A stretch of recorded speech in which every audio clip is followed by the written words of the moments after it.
We all think we have a handle on what an insurance policy is, right? It's that document, that promise that someone's got your back if things go sideways. It's supposed to be a safety net.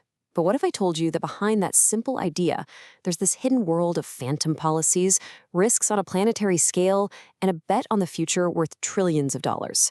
Well, let's pull back that curtain and see what's really going on. First, we're going to start small. I mean, really small. We're going to look at a scam that feels personal, something that could happen to anyone. It's a story about a policy that isn't just invisible, it's a complete ghost. It's called ghost broking, and it's terrifyingly simple. Basically, criminals set up fake websites, they run ads on social media, and they pretend to be legitimate insurance brokers. They dangle an amazing deal in front of you, you send them your money, and they send you back a policy that gives you exactly zero protection. It is completely and totally worthless. So who actually falls for this? Well, these scammers are smart, and they go after the people who are most desperate. Just picture a young driver, maybe 20 years old, just trying to get on the road. They're getting legit insurance quotes that are just insane. I mean, averaging over £3,000 in a city like London. They're the absolute perfect target. And the way they pull it off is brutally efficient. So first, you're scrolling online and boom, you see an ad that looks like a lifesaver, promising you coverage for way, way less than anyone else. Second, you give them your details, you make a bank transfer for a few £100s, and third, you get this official-looking certificate emailed to you. You think you're all set, but you couldn't be more wrong. The moment you find out is always just devastating. It's when you get pulled over by the police, or even worse, after you've been in an accident. That's when you discover your policy is a complete phantom, and the cost? On average, victims lose about £2,000. That is a massive, painful hit. And right here, this is where our story explodes in scale. Because that phantom policy, that personal, painful scam, it's actually the perfect miniature version of a much, much larger system. It shows you just how vulnerable we are when the safety net we trust isn't really there.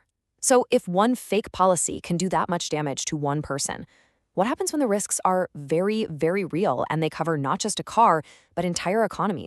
All right, let's zoom out, and I mean way, way out. We're going from the personal cost of one fake policy to the absolutely colossal scale of the global market that's designed to protect all of us from total catastrophe. Just look at this number for a second.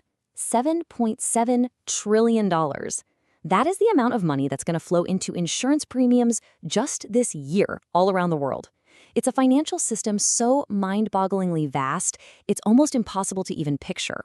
And it is all built on one thing, trying to put a price on the future and calculate the odds of disaster. Now, to really understand how this whole system is being tested like never before, we have to go to the heart of the action. We have to go to the world's most dynamic, fastest-growing major economy. We need to talk about India. I mean, just look at this. This isn't just a pretty picture of a city. It's a snapshot of explosive growth. You're seeing new buildings, new industries, new wealth being created at a speed that is just breathtaking. This is the story of a modern economic powerhouse rising. And you know what? With every single one of those new buildings, every new factory, comes something new that needs to be protected. And the numbers, well, the numbers really back this up. Just look at the forecast for GDP growth. India is on track to grow at nearly 7%. Now compare that to the US, the Euro area, even China. I mean, it's not even in the same league. This is what hypergrowth actually looks like on a national scale. So it makes sense, right? Where you have all this economic growth, you have more stuff to protect. And this chart shows that exact story. India's insurance market is projected to grow at a staggering 7.3% a year, easily outpacing other emerging markets and just blowing the global average out of the water. More assets, more value, means a whole lot more to lose. So what is all this add up to? Well, we are witnessing a massive, historic economic shift. In just a few years, India is on a trajectory to become the third largest economy on the entire planet. But with that great growth comes some pretty great risk. And this is where the story takes a really interesting turn. Because all this incredible value, all this new infrastructure, it isn't being built in some safe little vacuum. Oh no, it's being built somewhere very, very specific. And that location, well, that changes everything. Okay, so what you're looking at here is basically a map of India's economic engine.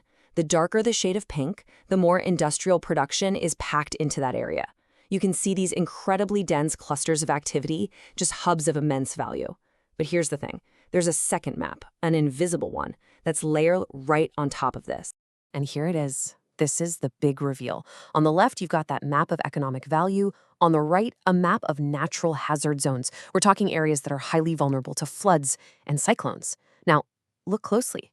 The epicenters of growth are the exact same places as the epicenters of risk.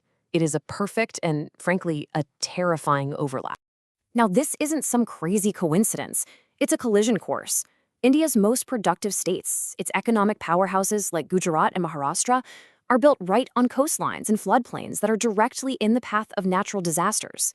The development has been happening so fast that it's often outpaced the measures needed to actually protect it, creating these incredibly dense risk hotspots. And you don't have to take my word for it. The experts at the Swiss Re Institute, they put it pretty bluntly. The concentration of valuable assets is so high in these areas that a single major disaster could lead to absolutely massive losses. We're talking about a scale of economic damage that is just hard to even wrap your head around. So this brings us all the way back to that $7.7 trillion question, doesn't it? Who is actually on the hook for all of this? Who wrote the policy on the world's fastest-growing economy, an economy that is simultaneously building itself in some of the world's riskiest places? Well, meet the Titans. These are the largest insurance companies on the planet by assets. I mean, we're talking about companies with balance sheets over $1 trillion each. These are the financial giants, the ultimate backstops, whose entire job is to absorb these colossal risks. In a lot of ways, their stability is the stability of the global economy. But here's the math that should probably keep you up at night. According to the people who monitor this stuff, a single extreme weather event, the kind of disaster that's only supposed to happen once every 200 years, it could wipe out more than a third of the capital buffer these giants hold. So, yeah, their safety net is incredibly strong, but the risks, they're growing even faster. Which leaves us with this one final, really unsettling question. We are building our incredible, booming future directly in the path of the storm, packing immense value into the most dangerous places on Earth. And we're all relying on this invisible global policy to protect us. But what happens on the day the bill for all that risk finally comes due? And who ultimately is going to be there to pay it?